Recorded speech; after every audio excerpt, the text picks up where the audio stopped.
Hello everyone, कैसे हो आप लोग। आज हम लोग फिर आ चुके हैं आपके लिए एक और इंटरेस्टिंग वीडियो लेके, जो कि होने वाला है आपका चैप्टर नंबर 8 का। ठीक है, चैप्टर नंबर 8 आप लोगों को सबको पता है कि वाइंडिंग इन शाफ्ट है, और ये एक मोस्ट इंपॉर्टेंट टॉपिक है। ठीक है, तो इसके क्वेश्चंस जो होंगे वो भी मोस्ट इंपॉर्टेंट होंगे, जो आज एग्जाम में भी हो सके तो आप लोग को आज इसमें क्वेश्चन देखने को मिल जाए। ठीक है, तो चलिए स्टार्ट करते हैं। सबसे पहला डे का क्वेश्चन आज का क्या होगा, माइनिंग रूल रेगुलेशन का क्विज है। तो पहला क्वेश्चन आज का है, new notice of new main winding installation is send to RIM before how many days. तो बोल रहा है आपका कि अगर आप न्यू मेन वाइंडिंग इंस्टॉल कर रहे हैं, ठीक है, तो आप आरआईएम को नोटिस भेजिएगा तो कितने दिनों पे भेजिएगा। तो पहला है ऑप्शन 60 डेज, 90 डेज, 45 डेज या 120 डेज। तो इसका आंसर हो जाएगा आप लोग का ऑप्शन नंबर ए, 60 डेज बिफोर। ठीक है, जब भी आप न्यू मेन वाइंडिंग इंस्टॉल कीजिएगा तो आप 60 डेज पहले, ठीक है, याद रखिएगा 60 डे पहले। और किसको भेजिएगा, आरआईएम को भेजिएगा। तो ये दोनों चीज़ याद करने वाला है कि किसको भेजिएगा और कितने दिन पहले भेजिएगा। ठीक है, बढ़ते हैं दूसरे क्वेश्चन की ओर। दूसरा क्वेश्चन आपसे पूछ रहा है, every winding engine shall be so situated in relation to head gear that. ठीक है, आपका जो भी वाइंडिंग गियर है उसको हम लोग सिचुएटेड करते हैं in relation to head gear. तो उसका रिलेशन कैसे है हेड गियर के साथ, वही बोल रहा है। पहला ऑप्शन बोल रहा है आपका, driver is able to see the cage when it is at pit top to prevent over winding. जो ड्राइवर होता है आपका वो क्या देख पाता है आपका केज को कि वो ऊपर आ गया है, जिसके कारण वो प्रिवेंट कर सके ओवर वाइंडिंग से। दूसरा होता है, axis of head gear pulley is not more than 10 metre above axis of the winding drum. और तीसरा है आपका, flat angle of rope does not exceed 1.5 degree on either side. या फिर आपका option number D, both A and C. तो इसका answer हो जाएगा आपका ऑप्शन नंबर सी। ठीक है, fleet angle of rope does not exceed 1.5 degree on either side, ये है आपका आंसर। ठीक है, अगला क्वेश्चन आपसे पूछ रहा है कि diameter of winding drum and head gear pulley shall not less than. आपका जो वाइंडिंग ड्रम होता है, ठीक है, और हेड गियर पुली होता है, उन दोनों के बीच का, ठीक है, डायमीटर कितना से कम नहीं होना चाहिए। ठीक है, मतलब डायमीटर ऑफ वाइंडिंग ड्रम का, वो जो ड्रम होता है, वो ड्रम हो गया जिसपे हम लोग रस्सा लपेटते हैं, तो उस ड्रम का डायमीटर पूछ रहा है। ठीक है, और हेड गियर पुली का कितना कम नहीं, मतलब कितना से कम नहीं होना चाहिए। तो बोल रहा है 80 टाइम्स रोप डायमीटर। ठीक है, जैसे रस्सा का डायमीटर अगर आपका 1 सेंटीमीटर का हो गया, ठीक है, तो आपका जो ड्रम होगा वो आपका ड्रम कितना सेंटीमीटर का होगा, तो 80 सेंटीमीटर का। ऐसे होता नहीं, तो हम आप लोग एग्जाम्पल की तरह बता रहे हैं, तो आप लोग समझ जाइएगा कि रस्सा का डायमीटर से 80 टाइम्स बोल रहा है। ठीक है, अगर रस्सा का डायमीटर 2 मीटर होता, ठीक है, तो आपका ड्रम का कितना हो जाता फिर 160। ठीक है, 160 सेंटीमीटर का, 2 सेंटीमीटर आपका रस्सा होता तो आपका ड्रम कितना का हो जाता है, 160 सेंटीमीटर का। ठीक है, तो पहला ऑप्शन है आपका 80 टाइम्स रोप डायमीटर, 100 टाइम्स रोप डायमीटर, 120 टाइम्स रोप डायमीटर, या फिर 100 टाइम्स रोप डायमीटर एक्सेप्ट एक्सेप्ट कब, इन इंस्टॉलेशन ओल्डर देन 15 अक्टूबर 1955। ठीक है, अगर आपका इंस्टॉलेशन, मतलब कि आपका जो ड्रम वाइंडिंग ड्रम लगा हुआ है वो अगर 25 अक्टूबर से पहले का है तो वो सिर्फ एक्सेप्शनल केस है। ठीक है, और लास्ट ऑप्शन बोल रहा है आपका 150 टाइम्स रोप डायमीटर का 150 टाइम्स। तो इसका आंसर हो जाएगा आपका ऑप्शन नंबर डी। ठीक है, 100 टाइम्स तो सबको याद कर लेगा कि जो भी आपका वाइंडिंग ड्रम होता है वो 100 टाइम्स होता है आपका हेड गियर पुली का, बट ये वाला कोई नहीं याद कर पाएगा कि वो 25 अक्टूबर 1955 से पुराना होगा, तो वो एक्सेप्शनल केस है कि उस केस में वो फिर वैलिड होता है। अगला क्वेश्चन की तरफ बढ़ते हैं। अगला क्वेश्चन पूछ रहा है आपका, हेड गियर के पुली के बारे में इनमें से कौन सा बात सच है। तो बोल रहा है हेड गियर पुली का जो डायमीटर होता है वो should not be less than 100 times rope diameter. तो ये तो सही है, अभी हम लोग पढ़े थे ऊपर में कि जो भी आपका पुली होता है वो 100 टाइम्स आपका 100 टाइम्स से कम नहीं होना चाहिए। दूसरा आ गया आपका, grooves shall be situated to rope diameter. ठीक है, जो भी आपका ग्रुप्स होगा वो कहाँ सिचुएटेड होगा, रोप का डायमीटर पे। ठीक है, जो भी रोप का डायमीटर होगा उसी पे होगा। तीसरा बोल रहा है आपका, shall rotate in vertical plane. हाँ, ऑब्वियस सी बात है, वो वर्टिकल प्लेन में भी रोटेट करेगा। अगला पूछ रहा है, shall be so install in relation to winding engine drum that the rope does not make an angle more than 1.5 degree with plane of head gear pulley. आपने अभी ये भी पढ़ा था कि 1.5 डिग्री का एंगल, मतलब फ्लिट एंगल जिसको बोलते हैं, वो 1.5 डिग्री से ज़्यादा नहीं होगा। और अगला ऑप्शन है ऑल ऑफ दी अबव। तो इसका आंसर हो जाएगा आपका option number 4, all of the above. ये सारा चीज़ जो दिया हुआ है ये हेड गियर पुली के बारे में सच है। देखिए, हेड गियर पुली आप लोग को बता देते हैं, जैसे कि ये हो गया आपका ड्रम हो गया यहाँ पे। ठीक है, ये एक तरह से ड्रम हो गया, मानिए यहाँ पे ड्रम है आपका। ठीक है, ड्रम से यहाँ पे आपका हेड गियर पुली लगा रहता है, यहाँ से रस्सा जाता है आपका नीचे, तो इसी पुली का बात कर रहा है। ठीक है, इसी को आप लोग बोलते हैं हेड गियर पुली, जिससे आप लोग का रस्सा नीचे जाता है और ऊपर आता है। ये आपका शाफ्ट हो गया, यहाँ से आपको कनेक्टेड होता है पूरा सस्पेंशन गियर की मदद से। ठीक है, समझ गए, उसी के बारे में ये सारा चीज़ दिया हुआ है। आप लोग को थोड़ा सा डीपली बता दे रहे हैं क्योंकि मुझे पता है कि कोई कोई स्टूडेंट ये सब चीज़ को नहीं समझे या नहीं पढ़े हैं अभी तक किसी कारणवश, ठीक है, तो उन लोगों को भी अच्छे से समझ में आ जाए कि क्या चीज़ के बारे में आखिर कुछ क्वेश्चन पूछा गया है, ठीक है। नेक्स्ट है हम लोग का what will happen if flat angle of winding rope exceed 1.5 degree. जो भी आपका फ्लैट एंगल होता है, ठीक है, फ्लैट एंगल अगर आपका 1.5 डिग्री से ज़्यादा हो गया तो उस केस में आपका फिर क्या होगा।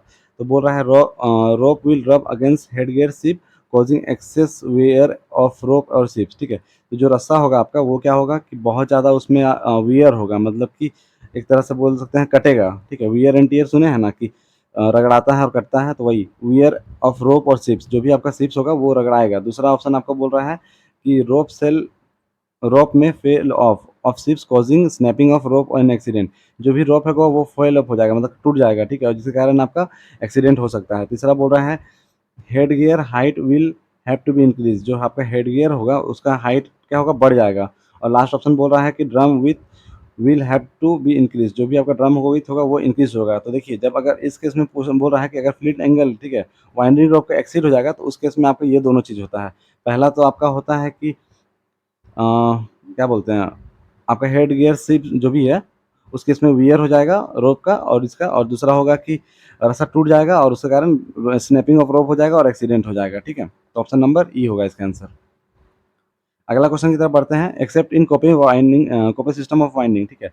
कोपे सिस्टम ऑफ वाइंडिंग को छोड़ के कोपे सिस्टम ऑफ वाइंडिंग को क्या बोलते हैं, एक तरह से फ्रिक्शन वाइंडिंग बोलते हैं।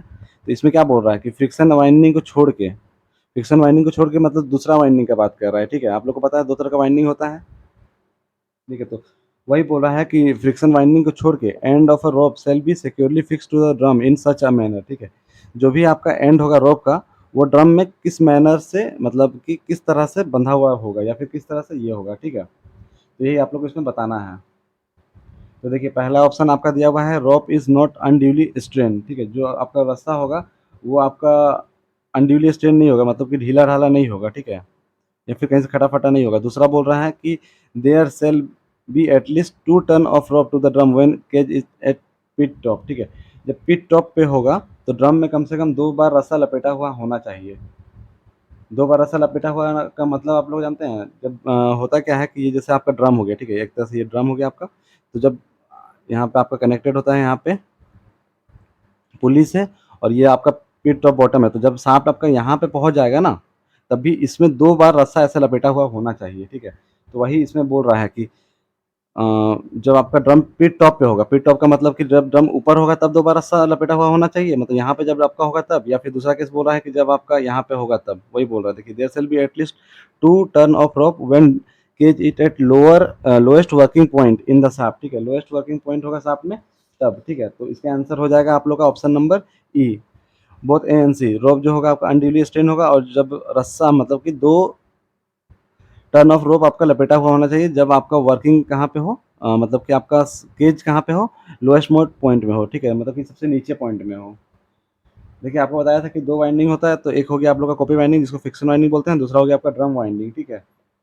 ड्रम वाइंडिंग भी 2 तरह का होता है, एक होता है सिलिंड्रिकल ड्रम वाइंडिंग, एक होता है bi cylindrical conical drum winding type, ठीक है। तो ये सब आप लोग बाद में पढ़िएगा, तो मतलब जो पढ़ लिए ठीक है, लेकिन अभी हम तो नहीं बताएंगे, तो आप लोग इसको देखिएगा। हम लोग को हम बस बेसिक नॉलेज दे दे रहे हैं कुछ कुछ। अब आते हैं हम लोग एसेंशियल वाइंडिंग शाफ्ट फिटिंग में, ठीक है। एसेंशियल वाइंडिंग शाफ्ट फिटिंग में क्या क्या चीज़ इंक्लूड होता है। तो आप लोग का पहला चीज़ इंक्लूड होता है कि एफिशिएंट मीन्स ऑफ सिग्नलिंग होगा। सिंपल सा देखिए, इसमें एसेंशियल वाइंडिंग शाफ्ट फिटिंग का कहने का मतलब है ना कि जो आपका शाफ्ट होता है, शाफ्ट का मतलब आप लोग को सबको पता है, जो भी ये शाफ्ट होता है आपका माइंस के अंदर जाने के लिए या फिर सामान वामान को पहुंचाने के लिए, तो वो शाफ्ट में क्या क्या चीज़ फिटिंग होता है। तो पहला बोल रहा है कि सिग्नलिंग के लिए होता है, सफिशिएंट नंबर ऑफ गाइड रहता है, प्रोटेक्शन के लिए डॉग्स लगा हुआ रहता है, कैप्स रहता है। कैप्स कब रहता है, एक्सेप्ट इन कोपे वाइंडिंग, मतलब फ्रिक्शन वाइंडिंग को छोड़ के ड्रम वाइंडिंग के केस में आपका क्या बोल रहा है, किप्स लगा हुआ रहता है। और अगला बोल रहा है आपका प्रोटेक्टिव रूफिंग रहता है, ठीक है। जो भी आपका रूफ होगा वो प्रोटेक्टिव होगा। जैसे आपका ये केज हो गया, केज का जो रूफ होता है ना, ये क्या होता है, प्रोटेक्टिव होता है कि ऊपर से कुछ भी डेब्रिस या कोई भी स्टोन वोन गिरे तो चोट ना लगे, या फिर ऑल ऑफ दी अबव होगा। तो इसमें आपका आंसर हो जाएगा आपका ऑल ऑफ दी अबव। आपका एसेंशियल वाइंडिंग शाफ्ट में ये सब चीज़ इंक्लूड होता है। अब बढ़ते हैं अगले क्वेश्चन की तरफ। वाइंडिंग इंजन में shall be provided with automatic recording speed indicator, ठीक है। वाइंडिंग इंजन, जो भी आपका वाइंडिंग इंजन होता है वो क्या होता है, प्रोवाइड होता है उसमें ऑटोमेटिक स्पीड इंडिकेटर। कब, किस केस में, ठीक है। तो आपका पहला बोल रहा है मेन वाइंडिंग के केस में, जब मेन वाइंडिंग हो मतलब कि इंसान आपका शाफ्ट से नीचे जाए और आए, मतलब केज की मदद से, तो उस केस में। दूसरा बोल रहा है जब आदमी और साथ ही साथ मटेरियल वाइंडिंग हो, मतलब कि मटेरियल भी कुछ-कुछ सामान भी जाए, टूल्स हो गया या कुछ भी हो गया वो सब जाए। और तीसरा ऑप्शन बोल रहा है in case of main winding when automatic contrivance is not provided, जब आपका ऑटोमेटिक कंट्रीवियंस प्रोवाइड नहीं होता है तो फिर बोल रहा है उस केस में, ठीक है। तो इसका आंसर हो जाएगा सिर्फ option number A, in case of main winding के केस में होता है, ठीक है। यहाँ पे ऑटोमेटिक कंट्रीब्यूशन से कोई मतलब नहीं है कि ऑटोमेटिक कंट्रीब्यूशन आपको प्रोवाइड है कि नहीं।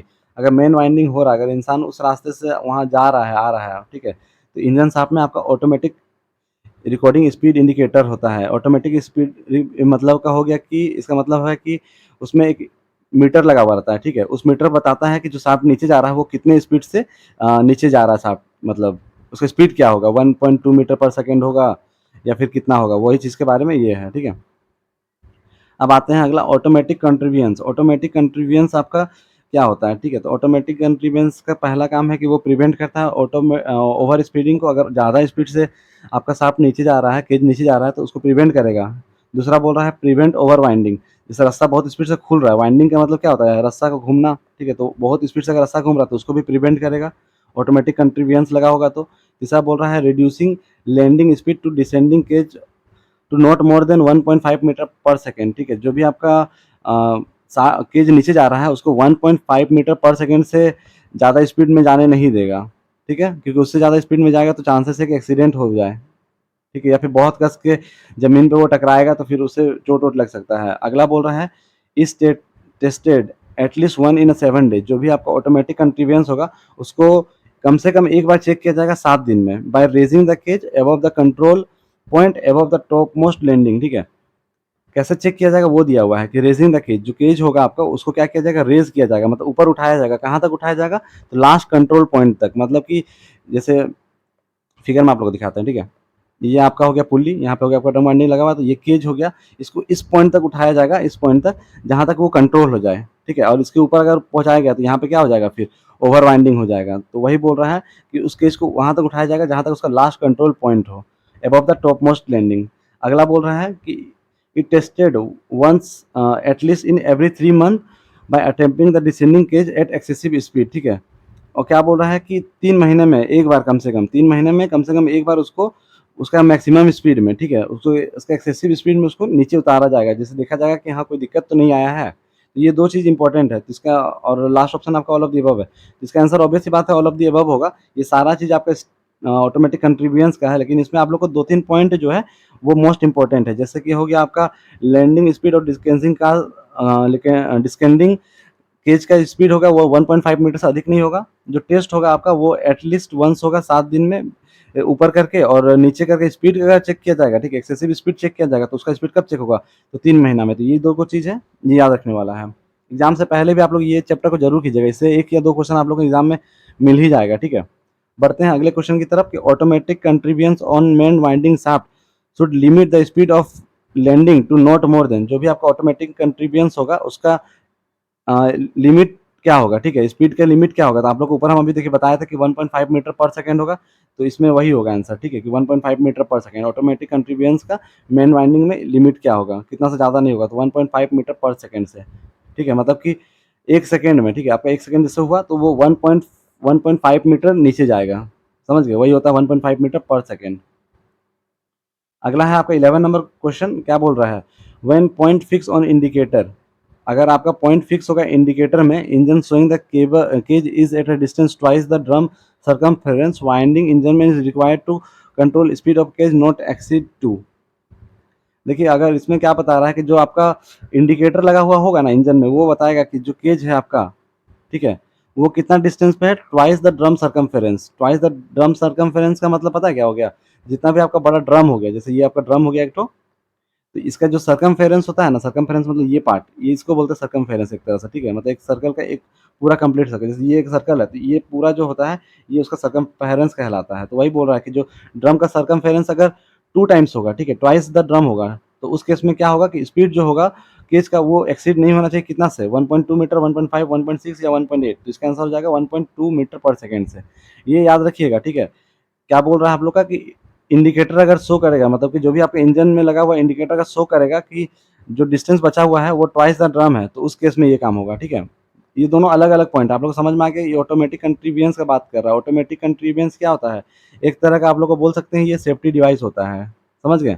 ऑटोमेटिक कंट्रीबियंस एक तरह का सेफ्टी डिवाइस होता है। और ये क्वेश्चन दूसरा है, इसमें आप लोग को इंडिकेटर की मदद से बता रहा है कि जब ड्रम आपका इतना दूरी पे हो जाए तो वाइंडिंग इंजन मैन क्या करेगा कि वो केज का स्पीड को 1.2 मीटर पर सेकंड से ये नहीं करेगा। देखिए ऑब्वियस सी बात है, नहीं करेगा, क्योंकि आपको पता है कि सरकमफ्रेंस से दुगुना बचा हुआ है, जैसे इतना और इतना दो बार आपका है। अब अगर स्पीड में होगा तो आपका हो सकता है कि जो आपका ड्रम वाइंडिंग हो तो ड्रम वाइंडिंग में भी अफेक्ट पड़े, ठीक है, उसमें भी कुछ दिक्कत आए, तो उसीलिए उसका स्पीड बहुत कम कर दिया जाता है, समझ गए। अगला क्वेश्चन की तरफ बढ़ते हैं। लिखा हुआ है space between detaching hook and detaching bell. जो भी आपका डिटेचिंग हुक होता है और डिटेचिंग बेल होता है या फिर प्लेट होता है, तो when cage it is normal position at the top of the side shall be, ठीक है। तो आपका उस समय कितना डिस्टेंस होता है वही पूछ रहा है, कितना स्पेस होता है आपका किसके किसके बीच, डिटेचिंग हुक और डिटेचिंग बेल प्लेट के बीच में, ठीक है। आपका पहला ऑप्शन है not less than 1.8 metre in case of गीज wire winding engine, not less than 3.6 metre in case of direct acting engine, और not less than 3.6 metre in case of sinking shaft, या फिर ए बी, या फिर ए B and C. तो इसका answer हो जाएगा आपका ऑप्शन नंबर ई, ठीक है। तीनों not less than 1.8 metre in case of gear winding, ठीक है। गियर वाइंडिंग जहाँ होगा वहाँ पे 1.8 मीटर से कम नहीं होना चाहिए। डायरेक्ट एक्टिंग इंजन होगा तो वहाँ 3.6 मीटर, और सिंकिंग शाफ्ट होगा तो वहाँ पे भी नॉट लेस देन 3.6 मीटर होना चाहिए, ठीक है। बढ़ते हैं अगले क्वेश्चन की तरफ। Number of person to ride in a cage is fix by. जो भी आपका केज होता है, ठीक है, केज का मतलब समझ गए आप लोग। ये केज जो आपका कनेक्टेड रहता है ऊपर रोप से, और रोप कैसे कनेक्ट होता है, पुली से। तो ये जो केज होता है जिसमें आप लोग सामान वामान या आदमी सब ट्रैवल करके नीचे जाता है, तो वो केज में कितना पर्सन राइड कर सकता है, इसका फैसला कौन करता है, तो इंजीनियर करेगा, मैनेजर, एजेंट, या इंस्पेक्टर ऑफ माइन, या RIM regional inspector of mines. तो इसका आंसर हो जाएगा मैनेजर। जो मैनेजर होगा माइंस का वही डिसाइड करेगा कि कितना पर्सन आपका एक बार में केज से नीचे जाए या फिर ऊपर आए, समझ गए। आंसर होगा बी, मैनेजर। ये याद रखिएगा, ये अच्छा क्वेश्चन है। एक लाइन मतलब वन लाइन क्वेश्चन है, बढ़िया है। अगला क्वेश्चन की तरफ बढ़ते हैं 14 number. How much floor area per person is provided when while fixing the number of person to ride at a cage at a time, ठीक है। तो इसमें वही बोल रहा है कि जो भी पर्सन होंगे, ठीक है, मतलब जैसे ये आपका फ्लोर हो गया, ठीक है, आपका ये फ्लोर हो गया, किसका फ्लोर हो गया, केज का फ्लोर हो गया, ये आपका केज है, ठीक है, केज हो गया, केज का फ्लोर हो गया ये, ठीक है। तो ये केज का फ्लोर हो गया, तो वही बोल रहा है केज का फ्लोर का जो है, केज का फ्लोर है उसका कितना बोल रहा है कि कितना मीटर स्क्वायर होना चाहिए पर पर्सन एरिया, मतलब पर पर्सन के रिक्वायरमेंट में उसका एरिया कितना होना चाहिए, कि कितना एक पर्सन को कितना एरिया मिलना चाहिए। तो वही बोला 0.20, 0.25 मीटर स्क्वायर, 0.30 मीटर स्क्वायर, 0.40 या फिर 0.35 मीटर स्क्वायर। तो इसका आंसर हो जाएगा आपका 0.20 मीटर स्क्वायर। जो भी पर्सन होगा उस केज में उसके लिए पर पर्सन आपका 0.20 मीटर, 0.20 मीटर स्क्वायर एरिया होना चाहिए। जैसे ये एक पर्सन है तो इसके लिए इतना एरिया होना चाहिए, और ये एरिया कितना होगा 0.20 मीटर स्क्वायर, समझ गए।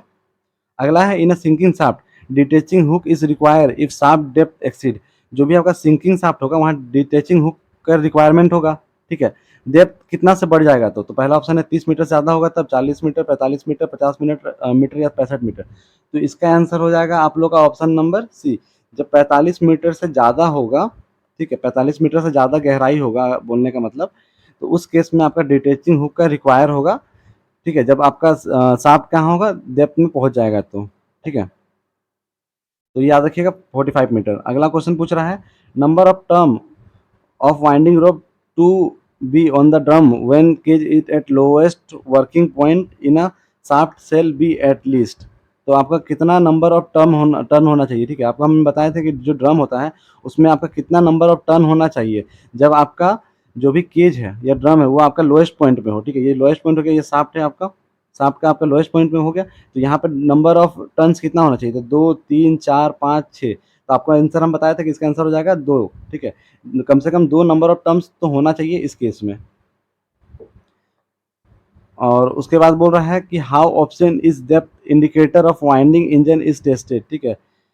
हाउ ऑप्टेन, हम लोग कैसे ऑप्टेन करते हैं depth indicator of winding engine tested. Winding engine का टेस्ट जो होता है उसका डेप्थ इंडिकेटर कैसे हम लोग चेक करते हैं वही बोल रहा है। तो लिखा हुआ है कि आफ्टर एवरी रिकेपिंग, हर बार जब रिकेपिंग करते हैं तो हम लोग डेप्थ इंडिकेटर वाइंडिंग इंजन को हम लोग टेस्ट करते हैं।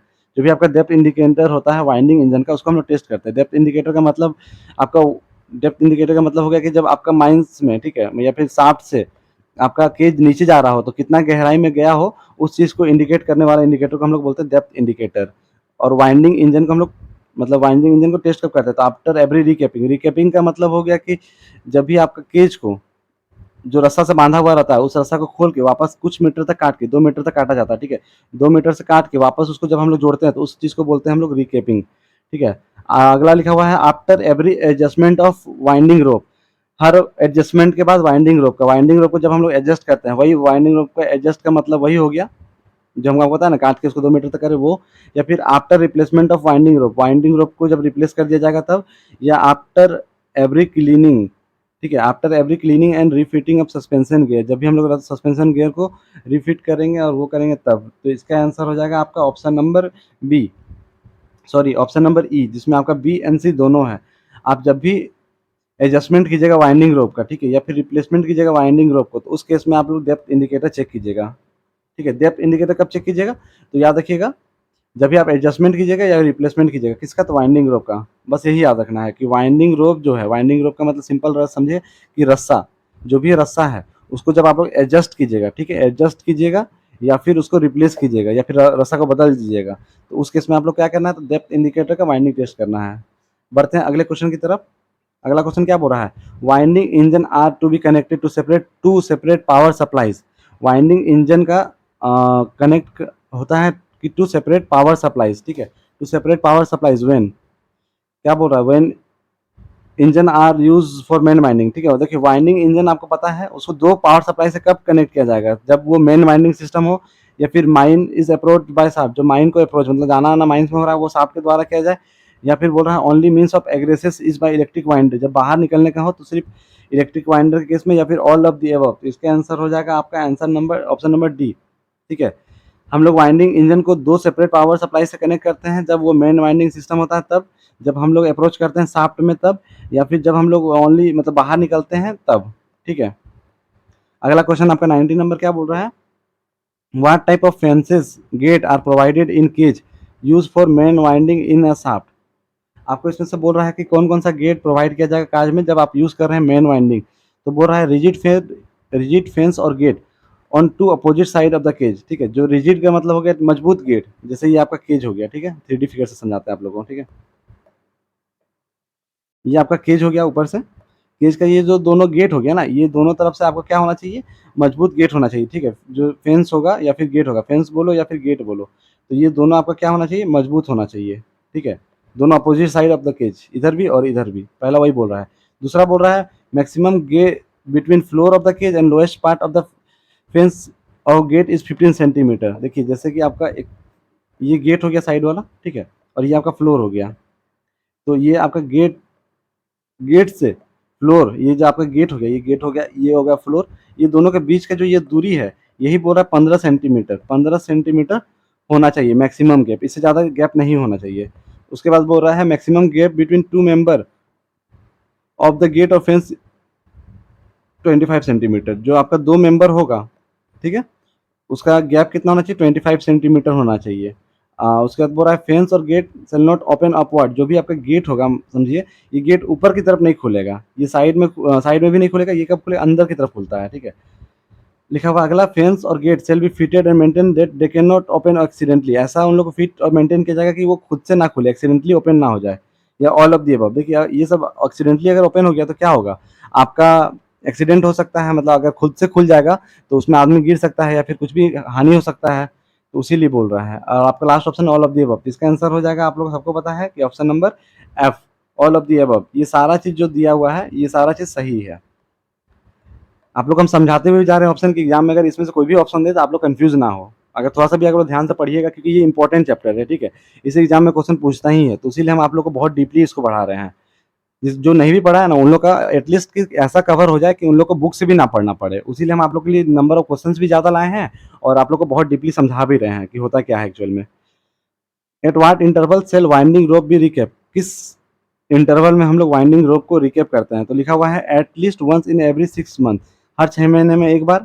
After every winding over winding, हर ओवर वाइंडिंग में एक बार, या फिर at least one in every 3 month, हर 3 महीने में एक बार। या option number D A and B, और option number E A B and C. तो इसका आंसर हो जाएगा आप लोग का option number D. Option D, ठीक है। देखिए इसमें क्या बोल रहा है कि जो आपका वाइंडिंग रोप को रिकेप किया जाता है ना, मतलब कि फिर से उसको मतलब खोल के बांधा जाता है, वो कब किया जाता है? तो हर 6 महीने में एक बार। इसलिए 6 महीने में एक बार, ताकि उसका कुछ भी दिक्कत हो तो पता चल सके। और ओवर वाइंडिंग के केस में, ओवर वाइंडिंग का केस क्या होता है पता है? ओवर वाइंडिंग का मतलब हो गया कि जो लिमिट है, मतलब कि जो आपका शाफ्ट है, जैसे ये आपका केज है, इसका एक लिमिट तक ऊपर आता है, ठीक है। यहाँ जैसे आपका बॉटम प्लेट हो गया, लेकिन अगर ये हवा में चल गया और एक लिमिट से ऊपर चल गया, तो इस केस में क्या होता है? ओवर वाइंडिंग हो जाता है। ये आपका पुल्ली है, ठीक है, समझ गया? तो ये आपका हो गया, आपका क्या हो गया, ये हो गया आपका टॉप, या फिर बोल सकते हैं इसको फ्लोर। यहाँ तक पहुँचता है, लेकिन अगर कभी-कभी इस केस में क्या होता है कि ये ज़मीन से ऊपर उठ जाता है और एक मैक्सिमम पॉइंट जहाँ तक पहुँचना चाहिए, उससे ऊपर पहुँच जाता है। तो उस केस में क्या होता है? ओवर वाइंडिंग होता है, जिससे कुछ हानि भी हो सकता है, ठीक है। तो वही बोल रहा है कि देखिए 2 चीज़ याद रखना है, ओवर वाइंडिंग और 3 महीना। सॉरी, ओवर वाइंडिंग एंड 6 महीना। 6 महीना और ओवर वाइंडिंग। 6 महीना और ओवर वाइंडिंग के केस में आप लोग क्या करते हैं? वाइंडिंग रो को रिकेप करते हैं। अगला क्वेश्चन क्या पूछ रहा है? Suspension gear. सस्पेंशन गियर जो होता है, आपको उसको एग्जामिन करता है कौन? इंजीनियर या कॉम्पिटेंट पर्सन। तो उसको कब एग्जामिन किया जाता है? हर 24 घंटा में, 7 दिन में, 10 दिन में, 15 दिन में, या 1 महीना में? तो इसका आंसर हो जाएगा आप लोग का ऑप्शन नंबर, आप लोग कमेंट कीजिएगा। चलिए, आप लोग अभी तक एक भी क्वेश्चन दिए नहीं थे, ये क्वेश्चन आप लोग से हमको कमेंट में चाहिए कि सस्पेंशन गियर को कब एग्जामिन किया जाता है कॉम्पिटेंट पर्सन के द्वारा। आप लोग क्वेश्चन समझ में आ गया? सस्पेंशन गियर जो लगा हुआ था, उसको इंजीनियर के द्वारा कब एग्जामिन किया जाता है? 24 घंटा में, 7 दिन, 10 दिन, 15 दिन, या 1 महीना में? आप लोग सबको कमेंट कीजिएगा, ठीक है। बढ़ते हैं अगले क्वेश्चन की तरफ। 22 नंबर।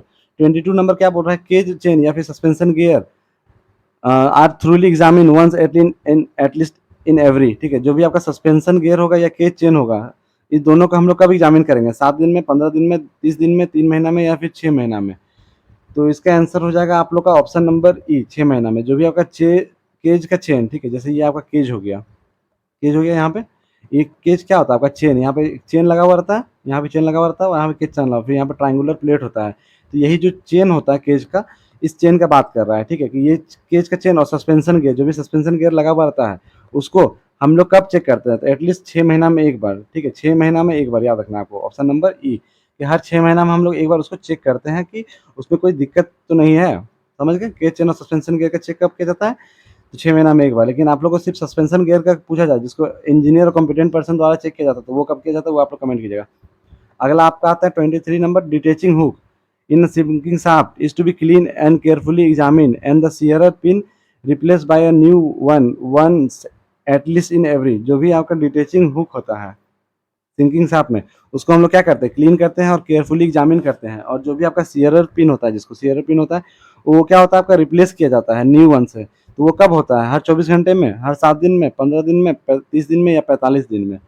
तो इसका आंसर हो जाएगा आपका 23 का ऑप्शन नंबर बी, 7 दिन में। देखिए एक और चीज़ याद रखिएगा, जो भी आप लोग सीयरर पिन को रिप्लेस कर रहे हैं, तो हर अगर 24 घंटा में करिएगा तो बहुत ज़्यादा आपका कॉस्ट नहीं आ जाएगा, मैनेजमेंट कॉस्ट बहुत ज़्यादा आ जाएगा, बहुत ज़्यादा इसमें दिक्कत हो जाएगा। तो इसीलिए याद रखिएगा, मिनिमम 7 दिन, मतलब मिनिमम 24 घंटा तो नहीं ही होगा। ऑप्शन यही सब में से होता तो 7 दिन होता। तो जो थोड़ा मोड़ा भी पढ़ के आता है ना आदमी, तो वो अपना थोड़ा कॉमन सेंस से भी ऑप्शन को टिक कर लेता है, ठीक है। तो इसका आंसर हो जाएगा ऑप्शन नंबर बी, 7 दिन। 7 दिन में आप लोग क्या कीजिएगा? आप लोग केयरफुली एग्जामिन कीजिएगा किसको? डिटेक्टिंग हुक को, और उसको साफ कीजिएगा। अब अगला क्वेश्चन आता है आपको 24 नंबर। 24 नंबर क्या बोल रहा है? Part of winding equipment. जो भी आपका वाइंडिंग इक्विपमेंट का पार्ट होगा, उसको हम लोग क्या करते हैं? एग्जामिन करता है कौन? इंजीनियर और कॉम्पिटेंट पर्सन इन एटलीस्ट 24 घंटा। आपका वाइंडिंग इक्विपमेंट का पार्ट को इंजीनियर कॉम्पिटेंट पर्सन आपको एग्जामिन करता है 24 घंटा में। तो वो क्या क्या चीज़ को एग्जामिन करता है? तो पहला बोल रहा है every part of suspension gear. Suspension gear का एवरी पार्ट को, केज एंड केज फेंसिंग, जो भी आपका केज है और केज का जो फेंसिंग है, मतलब कि जो उसमें फेंसिंग के लिए जो गेट बनाया गया है उसको, डेप्थ इंडिकेटर को, external part of the winding engine and brake, जो बाहरी पार्ट है वाइंडिंग इंजन का और ब्रेक, या ऑल ऑफ दी अबव। तो 24 का आंसर हो जाएगा आपका option number E, all of the above. जो भी आपका इंजीनियर हो गया या कॉम्पिटेंट पर्सन हो गया, वो आपका 24 घंटा में ये सारा चीज़ को एक बार जरूर चेक करेंगे कि आपका सस्पेंशन गेयर सही है कि नहीं, केज का फेंसिंग कैसा है, डेप्थ इंडिकेटर, मतलब पर डे एक बार करेंगे। सिंपल समझिए, 24 घंटा का मतलब क्या हो गया? पर डे में एक बार एक्सटर्नल पार्ट वाइंडिंग का सही है कि नहीं, वही सब। अब आते हैं अगला क्वेश्चन की तरफ। 25 नंबर। 25 क्या नंबर बोल रहा है?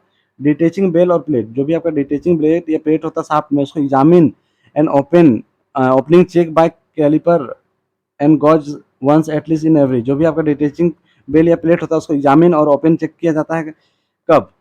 कितने टाइम में एक बार? 15 दिन में एक बार, 30 दिन में, 45 दिन में, 60 दिन में, या फिर 3 महीना में एक बार?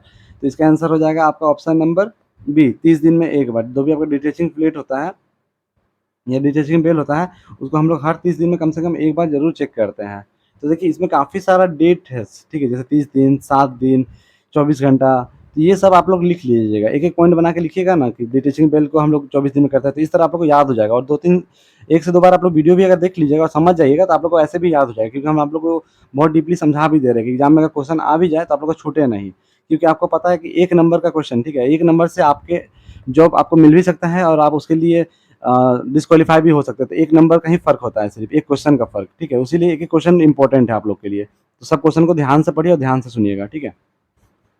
आपका बोल रहा है बिफोर एवरी रिकैपिंग, हर रिकैपिंग पे a length include the capping of at least shall be cut off the rope और every rope of the rope shall be cut open in internal condition exam. देखिए इसमें वही बोल रहा है, हम आपको बताए थे रिकैपिंग करने के समय रस्सा का कुछ पार्ट काटा जाता है, ठीक है? जो रस्सा होता है आपका उसका कुछ पार्ट काटा जाता है और उसके बाद फिर उसको जोड़ा जाता है। तो वही पूछ रहा है कि वो रस्सा का पार्ट जो काटा जाता है, वो रस्सा कितना तक काटा जाता है? जैसे ये रस्सा हो गया, ठीक है? तो इसका कुछ पार्ट काटा गया यहाँ से, उसके बाद फिर उसको यहाँ से इस जगह से वापस इसको जोड़ दिया गया।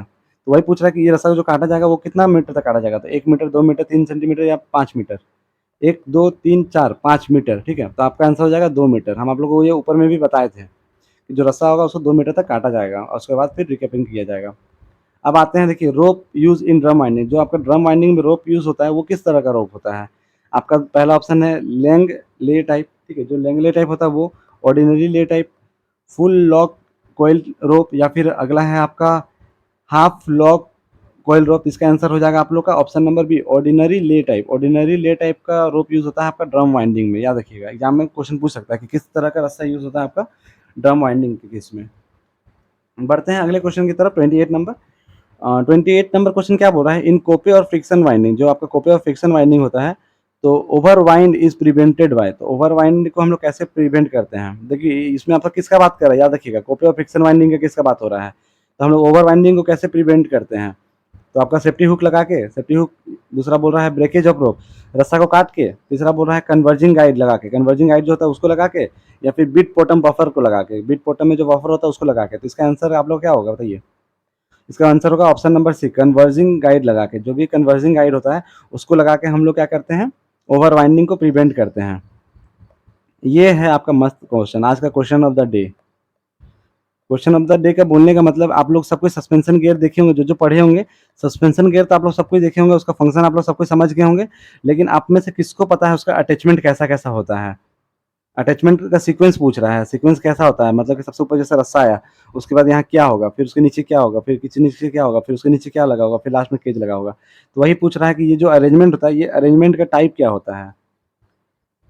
तो इसका आप लोग देख लीजिए कि सारा ऑप्शन है, हम आपको डायरेक्ट आंसर ही बता देते हैं, क्योंकि आप लोग अगर गलत वाला पढ़िएगा तो फिर गलत वाला याद होगा। तो इसका आंसर हो जाएगा आपका ऑप्शन नंबर डी। सबसे पहले होता है केपल लगा हुआ, ठीक है?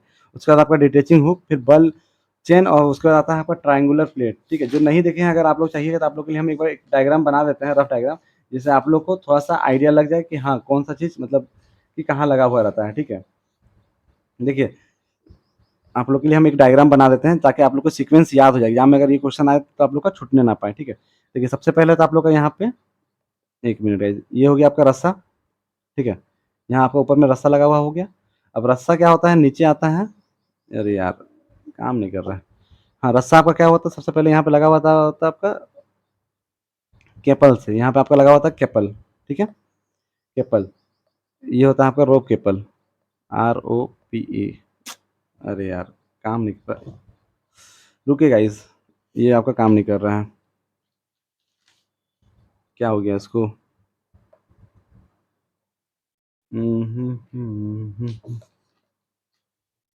हुँ, देखिए ये हो गया आपका रस्सा, रस्सा के नीचे आ गया आपका केपल, यहाँ पे आपका हो गया केपल, ठीक है? CAPEL, आप लोगों के लिए बना दे रहे हैं ताकि आप लोग को एग्ज़ाम में याद रहे।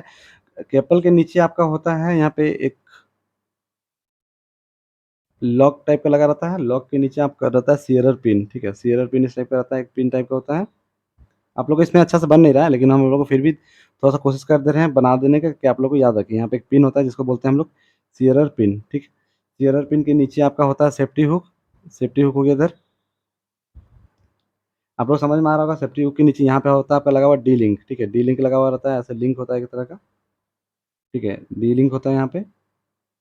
डी लिंक, डी लिंक के नीचे फिर आप लोग का हो गया यहाँ पे बुल चेन, ठीक है, बुल चेन आपका लगा हुआ रहता है फिर बुल चेन, ठीक है। आपका शेयर पॉइंट और सेफ्टी हुक हो गया, सेफ्टी हुक ये हो गया, यहाँ पे सेफ्टी हुक भी आपका होता है एक तरह का, सेफ्टी हुक या डिटैचिंग हुक भी जिसको हम लोग बोलते हैं, ये ऊपर ही लगा हुआ रहता है। उसके बाद फिर आपका बुल चेन हो गया, यहाँ पे बुल चेन के बाद फिर आपका यहाँ पे होता है आपका ट्रायंगुलर प्लेट होता है फिर, ठीक है। और उसके बाद फिर नीचे आपका क्या-क्या होता है, इसके बाद नीचे होता है आपका चेन होता है, ये ट्रायंगुलर प्लेट हो गया। इसमें गाइस थोड़ा-सा दिक्कत होता है बनाने में, ठीक है, लेकिन आप लोगों को समझ में आ गया होगा कि सबसे पहले आपका क्या होता है, केपल होता है, ठीक है, फिर डिटैचिंग हुक आता है, देखिए सेफ्टी हुक या डिटैचिंग हुक जिसको हम लोग बोलते हैं। उसके बाद फिर बुल चेन आता है, यहाँ पे एक चेन होता है लगा हुआ, ये बुल चेन लगा हुआ होता है। फिर आता है आपका ट्रायंगुलर प्लेट, लास्ट में क्या होता है आपका ट्रायंगुलर प्लेट होता है, समझ गए? तो इस तरह से पूरा डायग्राम इसका होता है। सस्पेंशन किसका होता है ये पूरा चेन? तो सस्पेंशन गियर का डायग्राम होता है, समझ गए? आप लोग बस डायग्राम हम इसलिए बता दिए कि एग्जाम में अगर क्वेश्चन आए तो आप लोग को थोड़ा-सा भी जो नहीं भी देखे हैं उन लोग को अगर देखा हुआ रहे तो उन लोग बता सकें कि हाँ सर सबसे पहले होता है सी, फिर डी, फिर बी, फिर T, C D B T. Capel, detaching hook, bull chain या ट्रायंगुलर प्लेट। बढ़ते हैं अगले क्वेश्चन की तरफ। अगला क्वेश्चन क्या बोल रहा है आपसे? ड्यूरिंग ओवरवाइंडिंग, ओवरवाइंडिंग का केस में क्या बोल रहा है? Cage safely suspended in head gear due to, जो भी आपका केज होता है वो क्या होता है सेफली सस्पेंडेड हो जाता है हेड गियर, किसके कारण? बुल चेन के कारण, रोप केबल के कारण, डी लिंक या फिर डिटैचिंग हुक, ठीक है।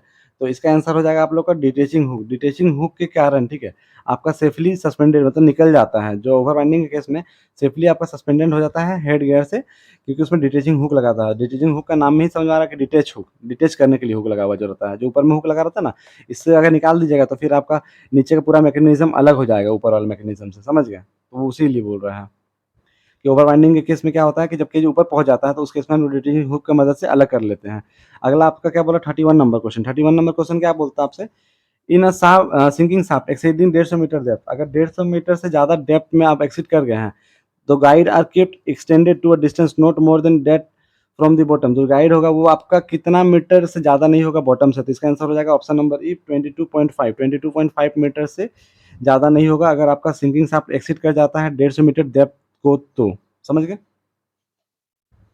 अगला क्वेश्चन आते हैं आपसे, इसमें पूछ रहा है what type of winding rope is required in sinking shaft having no guide. Sinking shaft का केस में पूछ रहा है, ठीक है, सिंकिंग शाफ्ट का केस में आपका वाइंडिंग रोप जो होता है वो किस टाइप का रहता है जिसमें नो गाइड हो, तो आपका क्या पूछ रहा है? पहला होता है आपका लेंग्स ले, दूसरा हो गया ऑर्डिनरी ले, ऑर्डिनरी ले तो इसमें नहीं होता, ऑर्डिनरी किस में होता है आप लोग हम बताया था ड्रम वाइंडिंग के केस में होता है। तीसरा हो गया आपका 6/1 टाइप या फिर rope having factor safety not less than 6, ठीक है, जो फैक्टर ऑफ सेफ्टी होता है रोप का वो नॉट लेस देन 6 होता है, या फिर होता है non spinning type. Non spinning के टाइम का मतलब हो गया कि जो रस्सा घूमे नहीं, ऐसा नहीं हो कि पलटी खाए इधर से उधर, नॉन स्पिनिंग टाइप वही होता है। तो इसका आंसर हो जाएगा आपका कि वाइंडिंग रोप जो आपका रिक्वायर होता है सिंकिंग शाफ्ट में उसमें आपका नॉन स्पिनिंग टाइप का रोप लगा हुआ रहता है, समझ गए, नॉन स्पिनिंग टाइप का। बढ़ते हैं अगले क्वेश्चन की तरफ, पूछ रहा है what is the normal life of winding rope, winding रोप का नॉर्मल लाइफ क्या होता है? देखिए वाइंडिंग रोप कहीं लिखा हुआ आ रहा है तो इसका मतलब भी आपको सिंपल वही रस्सा समझना है, ठीक है। रस्सा का मतलब देखिए ड्रम वाइंडिंग के केस में आपको समझना है कि ऑर्डिनरी ले हो गया रस्सा का टाइप, और आपका सिंकिंग शाफ्ट का केस में जहाँ गाइड ना लगा हुआ वहाँ पे आपका नॉन स्पिनिंग टाइप का रोप हो गया, तो वही पूछ रहा है कि नॉर्मल लाइफ क्या होता है किसी रस्सा का, 3 साल, 4 साल, 5 साल या 3.5 साल। 3/1/2 ईयर्स का मतलब हो जाता है आपका 3.5 साल, 3.5 ईयर्स, या फिर आप लोग को ऐसे भी बोल सकता है एग्जाम में क्वेश्चन में 3 ईयर्स 6 मंथ, ठीक है। आप लोग को हम बता दे रहे हैं कि इसको एक ही चीज़ को लिखने का देखिए तरीका कितना है, ऐसे भी लिखा जा सकता है 3.5 ईयर या फिर 3 ईयर 6 मंथ भी लिखा जा सकता है। तो आपको ऑब्वियसली याद रखना है कि नॉर्मल लाइफ जो होता है वाइंडिंग रोप का वो 3.5 साल होता है। 3 तरीका से इसलिए भी लिख के दिखा दे रहे हैं ना कि आप लोग को देखिएगा एग्जाम में तो याद आ जाए कि हाँ सर बताए थे कि रोप का लाइफ जो होता है वो इतना होता है, एग्जाम में अगर क्वेश्चन आए तो। अगला है 34 नंबर क्वेश्चन, 34 नंबर क्या बोल रहा है कि what is the life of cage suspension gear, क्या लाइफ होता है आपका सस्पेंशन गियर जो होता है, सस्पेंशन गियर का मतलब आप लोग को हम पूरा मैकेनिज्म दिखा दिए थे, उस मैकेनिज्म का लाइफ कितना होता है, मतलब वो कितना साल तक वो चलता है। पहला है 3.5 साल, ठीक है, दूसरा है 5 साल, 6 साल, 8 साल या 10 साल। तो 34 नंबर का आंसर हो जाएगा 6 साल, ठीक है, 6 साल। रस्सा का हो गया आपका कितना 3.5 साल, ठीक है, 3.5 साल। तो आप लोग बस ये इतना याद रखिएगा ना कि जो रस्सा होता है उससे डबल के आसपास चलता है, डबल के आसपास, डबल के आसपास मतलब हो गया 6 के आसपास, ठीक है, क्योंकि 7 तो ऑप्शन में है नहीं, तो डबल के आस-पास मतलब कितना हो गया? 3.5 का डबल के आस-पास 7 होता है, तो 7 के नज़दीक में 6 ही है, तो 6 साल आप लोग समझिएगा कि डबल से थोड़ा कम चलता है। तो सस्पेंशन गियर का लाइफ कितना होता है? तो 6 साल होता है। समझ गए? 6 साल, 6 साल। 2-3 बार आप लोग पढ़िएगा तो ये सब याद हो जाएगा। ये सब तो हम आपको थोड़ा-सा कहानी बना के इसलिए भी याद करवाते हैं ना, ताकि आप लोग को एग्ज़ाम में ये सब क्वेश्चन दिखे तो आप लोग तुरंत कन्फ्यूज़ ना हो कि डाटा क्या था। क्योंकि हम 5 वो डाटा भी लिए हैं आप लोग के लिए कि 1-2 डाटा हम लोग भूल सकते हैं। तो 5 डाटा में अगर आप लोग प्रैक्टिस करके जाइएगा तो एग्ज़ाम में मिलेगा 4 ही डाटा, तो आप लोग आराम से टिक कर लीजिएगा। अब आपका अगला क्वेश्चन है, it is mandatory to provide detaching hook. Mandatory कहाँ मैंडेटरी है कि आपको प्रोवाइड किया जाए detaching hook in main winding shift, material winding shift, both main and material winding shift shaft, sorry, main winding shaft, material winding shaft, main and material winding shaft if exceed winding speed 1.8 metre per second, ठीक है। तो इसका answer हो जाएगा आप लोग का option number ए, ठीक है। सिर्फ मेन वाइंडिंग शाफ्ट में आपका डिटैचिंग हुक प्रोवाइड किया जाता है। जहाँ पे मेन वाइंडिंग शाफ्ट का कहने का मतलब है कि वैसा शाफ्ट जिसमें से मतलब कोई इंसान, मतलब कोई पर्सन जो काम कर रहे हो वो लोग आना-जाना करें। मटेरियल से मतलब नहीं है, मटेरियल का कुछ भी दुर्घटना होगा तो उतना दिक्कत नहीं है, लेकिन इंसान लोग को कोई दिक्कत नहीं होना चाहिए, समझे? इंसान लोग के लिए ही समझिए डिटैचिंग हुक को बनाया गया है कि ओवर वाइंडिंग हो तो डिटैचिंग हुक को निकाल के सस्पेंशन, मतलब केज को नीचे उतारा जा सके, समझ गए? तो सिंपल से याद रखिएगा कि डिटैचिंग हुक जब भी बात करेगा तो वो सिर्फ किसके लिए बात करेगा, तो मेन वाइंडिंग शाफ्ट के लिए बात करेगा। आगे बोल रहा है कि डिटैचिंग हुक इन अ मेन वाइंडिंग शाफ्ट, ठीक है। जो भी आपका डिटैचिंग हुक होगा मेन वाइंडिंग शाफ्ट में, समझ गए? मेन वाइंडिंग शाफ्ट में आपको हम बताए थे डिटैचिंग होगा is to be taken part clean and carefully examine for wear and tear at least in every 6 month, ठीक है।